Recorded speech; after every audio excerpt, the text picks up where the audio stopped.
1930, there wouldn't have been any Great Depression. And if it's done now, our long recession depression will end. If it's not done now, we're doomed for several more years of slow growth, and maybe, heaven only knows what, with Europe and the United States. The fact of it could be I don't want to over-dramatize, but I just came back from there, and there are people who don't deny the possibility of civil war again. Wow. And the stakes are just so terribly high. And there's one final thing that is driving me, and that is that the number one problem in the world is global warming. And it's on the back burner because nation states don't have enough cash to convert to clean energy in the time that absolutely has to be done. Clean energy exists. It has for at least 40 or 50 years. It's all hidden by the same people that run the banks and the oil companies. We call them a cabal. And they have this energy, but they're willing to see the world go to you-know-where because they want to cash all their chips from the oil investments. And we've got to somehow get rid of that power. And one of the big benefits that we haven't discussed is at the end of all this, their ratio, their leverage will be back down to 2 to 1. They will have no power to run the world, as they have been recently. We will restore democracy, as we know it, government of, by, and for the people. And we will have then the power to do these other things, all of them, including, I would say, a transformation of every car, truck, tractor, airplane, and home to a little box of zero-point energy in 8 years, which would just be maybe fast enough to stop the global catastrophe from happening. Okay, now Paul, it sounds like a good plan in terms of, because we've used it before. It's proven. And you know, as a young person, I'll still include myself in that category, but oh, we all do. I know, but I mean, include him in that category. I think it's easy for people to become discouraged by the state of where things are in their own personal financial situation. But you're convinced that this plan can work. I have absolutely no doubt. I would stake my life on it, even if I were younger. And I know it will work, and I know that it is really. It's not the only solution, but it's the best one I've come across. And I know that if people do it, it will affect beneficially the lives of every man, woman, almost every man, woman, and child in the country. So why would this be such a hard sell? It's a proven formula. So why wouldn't the government just go back to what works? Well, if you read Ellen Brown's book, Web of Debt, about how they formed the Federal Reserve System in the United States, which is privately owned, the biggest heist in history. It's cost the American people $16 trillion. You'll see that at the end of all this machination, they bought the 25 biggest and most powerful papers in the United States so that they could decide what would be printed on this. So what the public knows. And I don't know. I suspect there's something similar going on today, that concentration of power in the press has been getting bigger and bigger and bigger. Yep. And if you trace the money back, you'll find that some of it will go right back to the cabal. And they pull strings, and they really do a lot of things, including brainwashing people. Federal Reserve System spent $380 million last year having studies done by economists, deans of economic schools, and so on. Do you think any of those people are going to go out and say that the Fed should be abolished? This year, I think it's going to be $400 million. Well, when you have all the money in the world and you've got a rigged game like that. Big stakes we're talking about. Wow. And there's a reason why Canada should do it first. And that is because we own our bank outright, unlike most of the central banks. So that's our leverage. That's our leverage. But it's our chance to lead. And because we have a government with majorities in both the House and the Senate, so they could enact this legislation we're talking about in 2 weeks or less. Wow. They could do it in 4 or 5 days if they really wanted to. If it was important to them, they could do it in 4 or 5 days. just by getting the approval of the cooperation of the other parties. And I'm sure they wouldn't have any trouble getting it, because you can't look a gift horse in the face and say no, because this is something that it's nonpartisan. It cuts right across the board. It affects people regardless of the most right-wing conservative or the most left-wing socialist. It affects everybody, and everybody should get behind it. And we're going to ask people to go to our website, which we'll have soon, and to read all about it and send letters, not emails, but letters to their MP, the Minister of Finance, and the Prime Minister, saying we like this new social contract.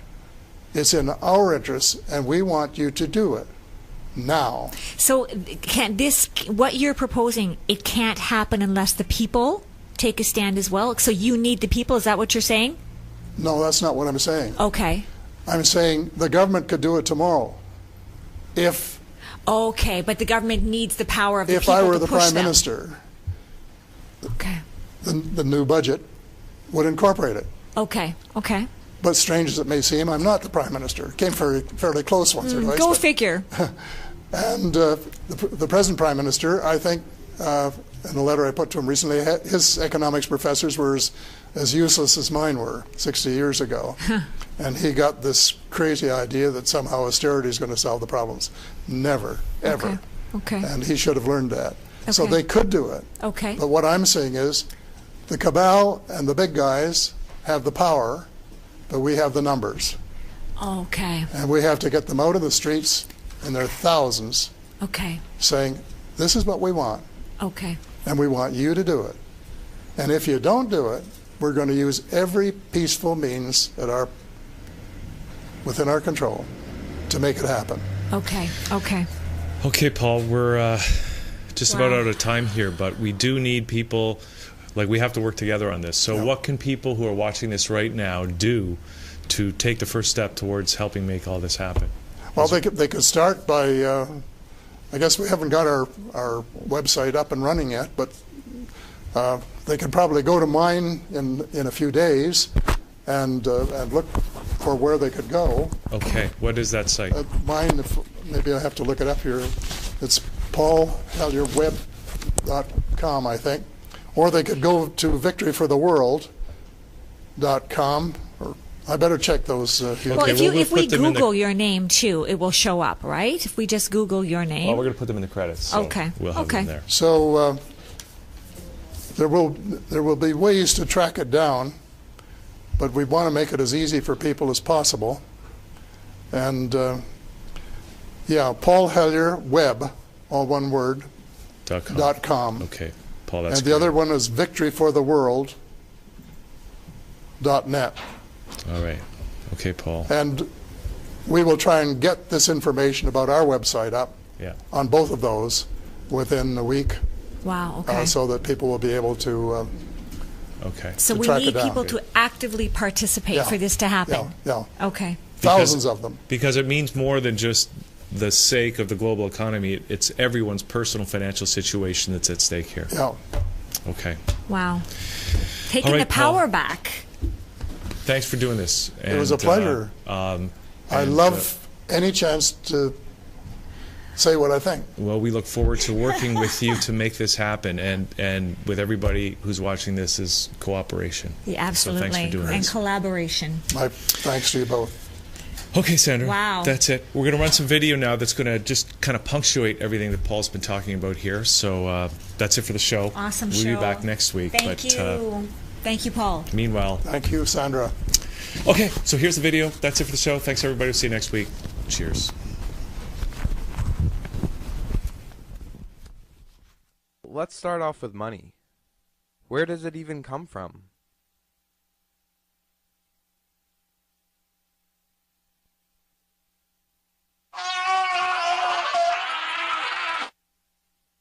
Where do I think it comes from? Like it's made? The government? Money comes from paper. I believe it comes from trees. In the long run, I think it comes from trees. No, I believe money I'm not 100% sure. That's a trick question. Why? Well, that's actually an interesting question. First of all, money is prior to money.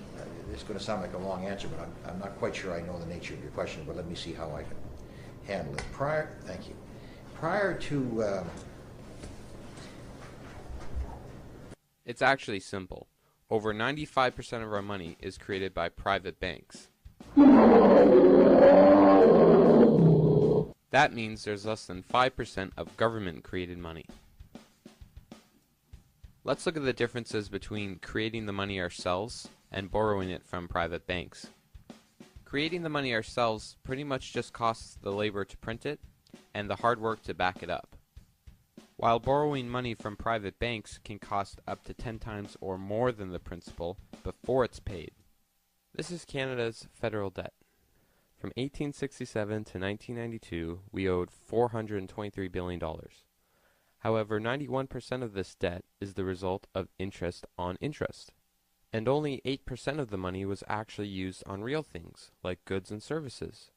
But now we have to pay back over 10 times what we needed, simply because we borrowed from private banks instead of ourselves. So where do these private banks get their billions of dollars from that they lend out? Nowhere! They just write down a number on a piece of paper and lend it out as if it was money to families trying to put a roof over their heads, students trying to get an education, or governments looking to improve the country. Banks then get paid multiple times back with your hard work. Every time they issue a loan, they are creating brand new money. It never existed before you walked into the bank. So pretty much like you say, I go into a bank, I say, well, can I have like $10,000 to pay for my college? They say, sure, here, let me just go run this off the machine, and then you can pay us back with your hard-earned money. Right. That's exactly it. That's pretty crazy. They just get you to believe that they're lending you what's inside their vaults. But it couldn't be further from the truth. For instance, banks. Yeah, your banks have the amount of money that they have in reserve. The answer is no. There's about $50 billion of real cash in Canada. All the private banks combined only have $4 billion in their vaults, or what they call reserves. And yet they've lent out $1.5 trillion, which they then charge interest on. I think that the amount of money that's held in reserve in Canada, you're right, is pretty low. One of the reasons it's so low is because our banking system is as stable as it is. Okay. So what would happen if we simply wanted our money back? We would have a credit crisis, and the system would not be sustainable. So we'd have to reorganize and restructure, which is what happened actually in the Depression. I don't see that happening again. Yeah. But theoretically, that's what would happen. Oh yeah, that sounds like a stable system. So isn't it a little bit fraudulent though if I were to walk into a bank and they give me a receipt I can redeem at any time, but it's only noticed that it would be called fraud if everyone came to the bank and requested their money? Oh, I'm going to answer your question, but then I want to go back to mine. Okay. Because it really is. This is the huge change of the last 5 years. It's not fraudulent. It's not fraudulent. Because everybody understands it, but it is. No one really understands it. Well, okay. I mean, those who know about it, knew about it, so it was not fraudulent. I've talked to the teachers and MPs, even MPPs, and they had no idea that there was only $4 billion in the vaults, but over $1 trillion is lent out. Yeah, let me go back. Well, the fact that they didn't know it. They should have. But really, no one does. Well, should that be involved a little bit more before we start using money? That we should be told where it is, where it comes from. Well, no. Okay, so it's one thing to lend out money you just don't have, but how can you charge interest on nothing, and not just any kind of interest?